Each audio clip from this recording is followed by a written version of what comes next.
E haere ake nei I te karere.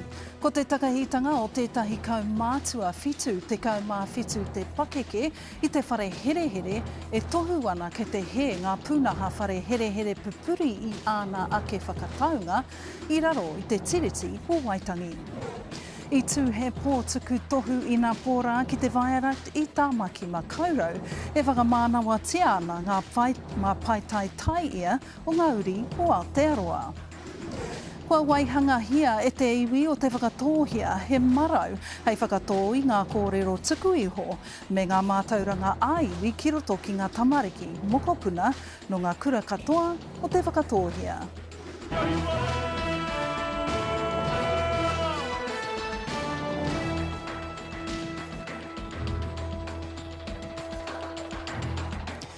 E ngā whakatakere nui o ngā waka hurinua, tēnā koutou katoa nau mai ki te karere. Ko te takahitanga o tētahi kaumātua whitu, te kaumāwhitu, te pakeke I te whare herehere, e tohu ana kei te he ngā pūnaha whare herehere pupuri I āna ke whakataunga I raro I te tiriti o Waitangi. Kua whakapūango a Dean Wycliffe mā te korekai, whai muri mai I tōna takahitanga kinotia e ngā kaitiaki o te whare herehere ki Spring Hill.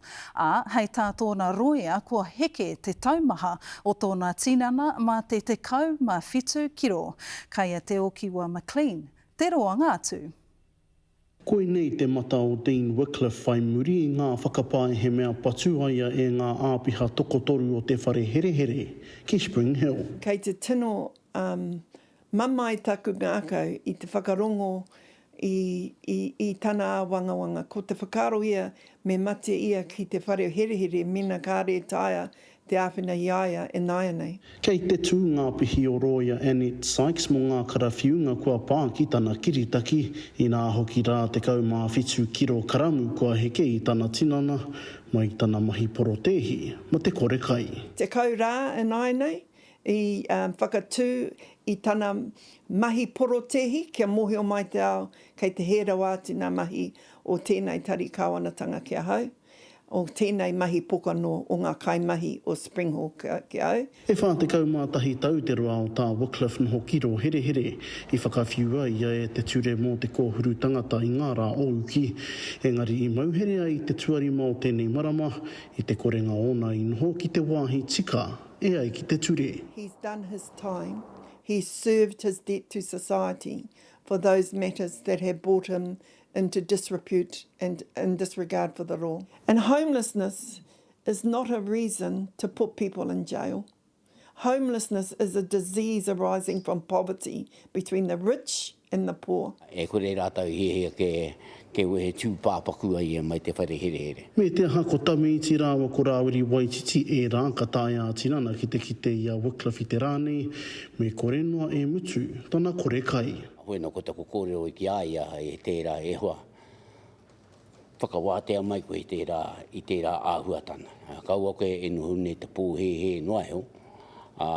Ko tēnei pakana, pakararu runa I a koe, ko koe noa. E he.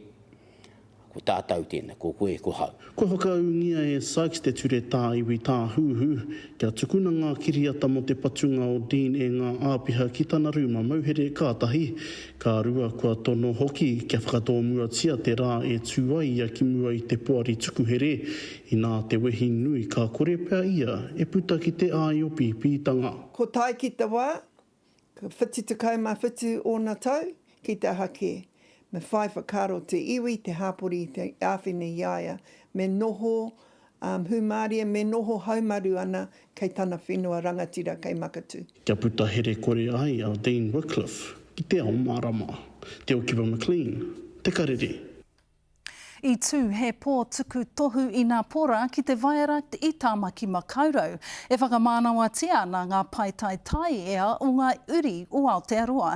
Ki ngā wahanga e whitu pēnei te pai ora, hauora toi pūtai ao me te kai taunaki papori. Ana, ko te tohu nui whakaharahara, ko te tohu te pau whakarai 2,200 mārima a Kiwi Bank. Nei rā te pūrongo a Ethan Oneroa. Tūwheratia ai e nei tuku tohu e Ngāti Whātua o Rākei. Koinei te tautua ngahuru mo e nei tuku tohu a hei te kōruru o tēnei tū tohinga e piki haere ana te kaunga o te hui ia te tau. Whenua tāhua, hoki rā te pō, ia tau te pō a tāhua.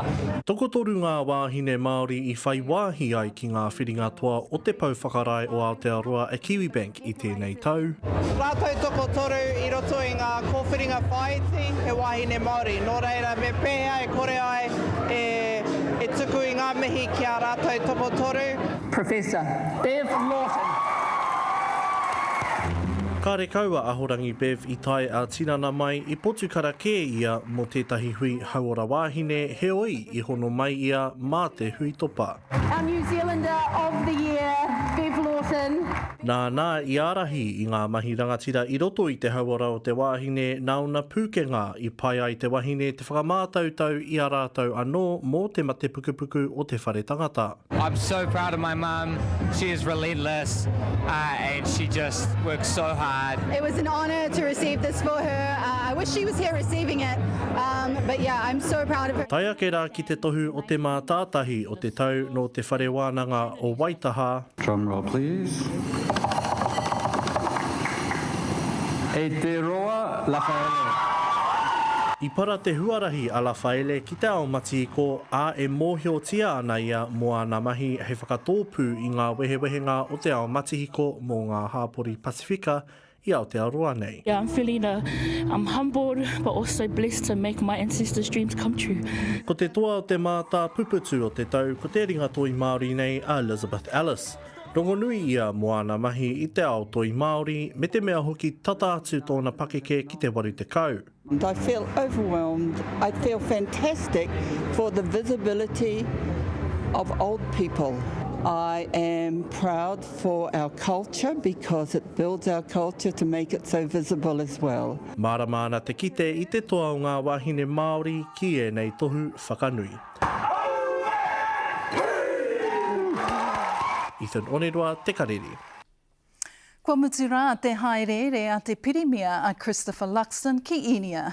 Hei tāna anō hoki te mutunga kē mai o te angitu o tōna haere. E hoki ana ia ki te kāinga me he kirimana tau hoko kore etu nei, me he hononga tāmau ki Inia. I haere tahi ai a Mikey Sherman kai kawe kōrero tō rangapū matua me te pirimia a I kapo ake iaea tēnei purongo I mua I tōna wehenga I Mumbai. Atu I New Delhi ki Mumbai me ki he wiki nui tēnei I Inia. Heoi, I tino ki te anga hua I te rātua tahi. I puta, I tauara te kōrero I te kāwanatanga o Inia, kia koke whakamua ko ngā whiriwhiringa, I tētahi whakaitanga tāke kore I waenga I ngā whenua e rua. He ki taurangi tērā I putake ai te o tātou pirimia ia Christopher Luxon I te kōwhiringa pōti, a ko te āhua nei kātutuki I tēnei wāhanga kāwanatanga. Nā, I Kawea mai e Christopher Luxon tētahi tira nui hei tohu I te mana nui o te whenua o Inia na nei o tira I te ngākau I te ngākau whakapono atu o Aotearoa kia whai whanaungatanga ki tēnei whenua. Koe rā tētahi o ngā mea nui ki te iwi o Inia kia whai whanaungatanga tuatahi I mua I tētahi whakaetanga pēnei me te whakaetanga hoko. Nā I ki te hoki I tēnei haerenga ko ētahi no te ao pakihi Māori, I ki te hoki ko etahi no te kapahaka te ao kapahaka Māori ara ko te whānau apanui tērā. Heoi, e tika ana te ki ake I tino whakaihuaka a tēnei o ngā haerenga o te pirimia, no reira kaore kore e hari koana ia o tira te hunga I tai mai ki tana taha. Ko te nui o te utu hiko pēnei te warurau tāra ia te marama, huri ai te whānau Māori ki te whakamahi papa hiko kōmaru. Nā reira e karanga ana te kaunihera o te hiku o te ika, kia rereke ai tō rātou nā rohe ki etahi atu rohe, nā te mahana o te āhuarangi I te hiku. Nei rā, Ahara Brown. Batch namatahi, aloha aina. Anei te pākainga o te whānau Haukiar Harawira. Anei te upgrade o taki kōtiro. E whānga whakatupuranga e noho nei kirunga whenua Māori. I mua ngā mea solar panels e utu au iwarau ia marama o ngā whānau katoa noho ana I rongi tēnei whenua. We have the highest power costs in the country. We pay double the lines charges, one to Top Energy and one to Transpower. Ko te karanga te kaunihera o te raki, kia rere kē te āhuarangi o te hiku. 20 beaches within 20 minutes, and we all know that here in the far north of Muriwhenua we're much warmer than Auckland, and we deserve that to be recognised in regulation to reduce the cost of housing, in particular the cost of glazing. So I tēnei wā e tatari ana kia tū he papakainga e tahi kāinga hia. I nā hoki hei tā te paunei o te whānau, kua rereke marika ngā ture whakatū whare ki runga whenua Māori. Kare au hihia mā rātou e tatari taino kia mate mau e kohone. E tino rorawa ngā tūkanga aua, ka tini te kaupapa ia ono marama pia, engari, e pēnei ana i tatari e ono ngā tau, en tatari ana kia tū whare ki kunei. Me te āki ki te kāwanatanga kia tautoko i te punaha hiko mā te rā. In the submission to the Minister is that we would like solar power to be enabled through allowing hybrid connections for the exemption to H1. That would mean that you don't have to pay for those expensive batteries for solar power, and you can connect into the grid and sell your power back to other consumers with renewable energy. Kia māma hoki ai ngā ture o te whakatū whare hou. Kōrero ki ngā Māori i roto i ngā hāpori, i ngā trusts e mahi ana tēnei mahi, e mohi ana rātou, tuatahi, e mohi ana rātou me pēhea te whakatika, tuarua mā te kauniero, horo haere ngā resource consents, te hanga whare i rungi ngā whenua Māori. So, aini e tatare ana mo te whakautu. E māma ai te noho a ngā whānau ki runga whenua Māori. Harata Brown, te Karere. Whai muri ake i ngā whakatairanga, kua waihanga hia e te iwi o te whakatōhia, he marau hei whakatō i ngā kōrero tuku iho, me ngā mātauranga ā-iwi ki roto ki ngā tamariki mokopuna no ngā kura katoa o te whakatōhia.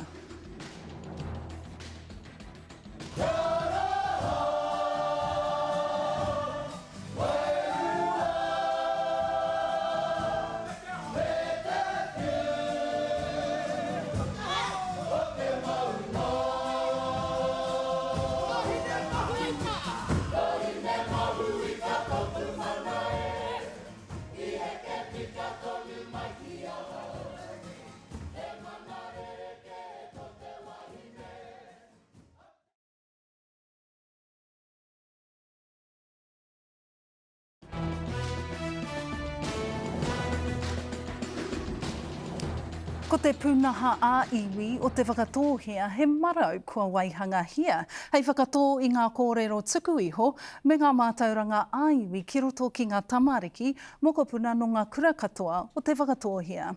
Ko te manako nui kia noho tangata whenua mai ēnei kōrero ki te ngākau o te tamaiti, me ngā whakareanga o apopo. Anei te pūrongo a Māhina Perenara no Pukaia. Ko tūtāmure aroto, ko tōna whare ko tūtāmure kai te marae o Omarumutu. Ko tamatea mātangi ka moe i a muriwai, ko raiwa no kai roto. Ko muriwai te whare ko ōpape te marae. Ko tamatea matangi te tipuna, ko irapuwaia te whare. Ana, te whare e tū mai ana i muri nei ia mātau i tēnei rā. Kua waihana mai nā uri o te whakatōhea i te puna ā-iwi o te whakatōhea ki te whānai i o rātou kōrero me o rātou pūrākau ki nā uri whakaheke. Ko nā huatana ā-roto i te puna ā-iwi o te whakatōhea, ko nā kōrero ake o tēnei iwi.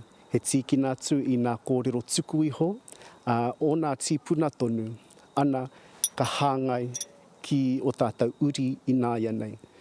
Kia hoe, a te whakatōhea tonu i o rātou kura, katoa nei, rūmaki mai, auraki mai, haikura mai, nā kura ā-iwi mai, kia hoea tahi ai tātou i nā kōrero tuku iho. No nā tau ki muri te whakaaro kia tuhia mai tēnei marau ā-iwi, aha kua i whakamoia mo te wā, kua puta mai anō ki te ao marama. No tērā taima, tainoa mai ki tēnei taima i whakarere kētia te inua o te marau, hei tūhono ki ngā tamariki o nāia nei. Ka whakarere kētia ka tapaina ko te puna a iwi o te whakatohea. Hai marau mō tēnei iwi, mō nā tamariki, mō nā uri katoa. O nā kura kaupapa, nā kura rūmaki, kura Pākehā o tēnei rohe o te whakatohea. Engari ko te wero nui me pēhea te whakaratarata i enei kōrero ki te tarina me te nākau o te tamaiti. Te tui hoki i te pangarau ki roto i enei kōrero pūrākau, te tui hoki i te pūtaiao ki roto i enei kōrero, te tuhi, nā āhuatanga ringarehe, te nahere, te taiao. Tui akatoa e rā kaupapa ki ngā tamariki. Nā te mea, e mōhio whānui nei tātou katoa, a tātou tamariki Māori, he whakamahi i o rātou ringaringa ki te hanga i ngā āhuatanga katoa e pā ana ki tēnei mea te ako. Mai wēnei ka tipu ko ngā kahikatea.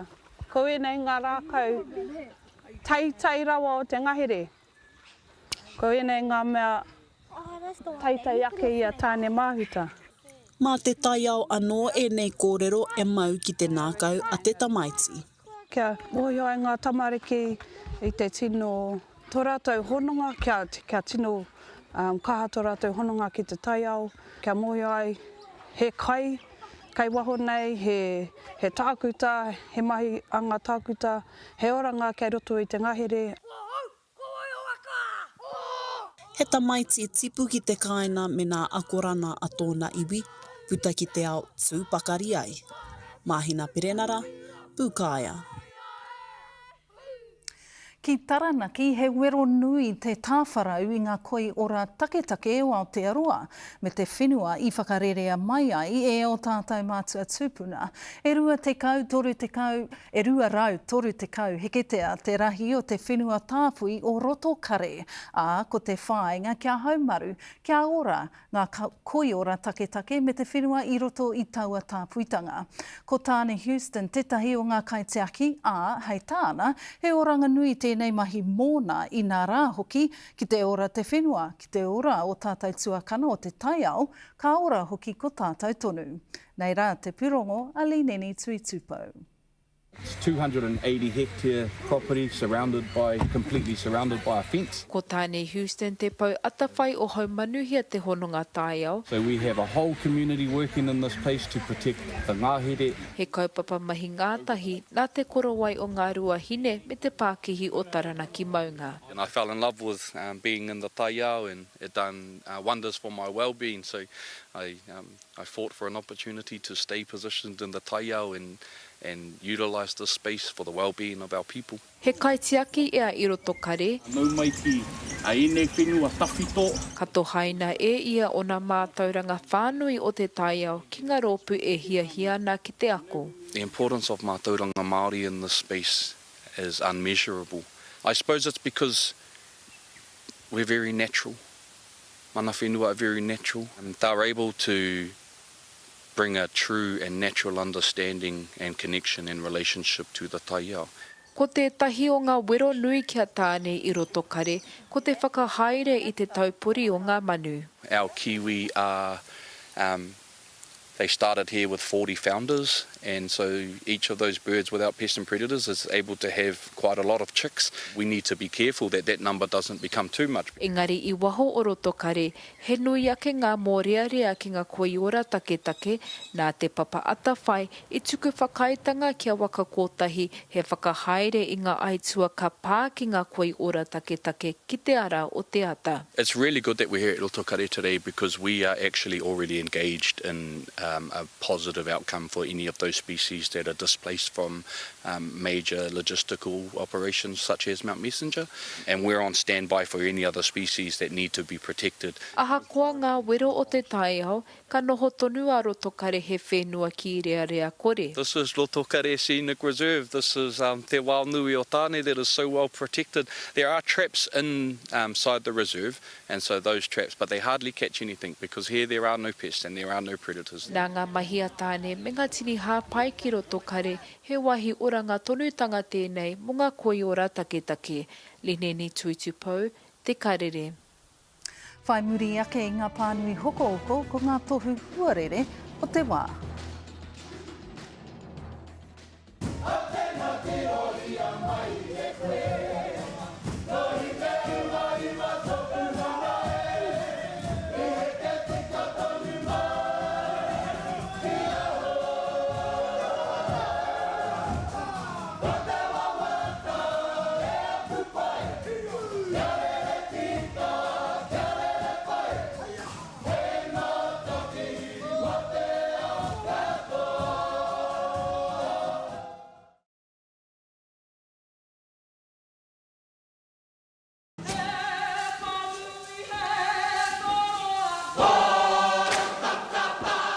Nā mai anō e haere ake nei ko ngā tohu huarere mua popo.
Koina a tātai kororo mo tēnei rā kia pai o rangi whakatā, a hoki mai anō, hei te rauki.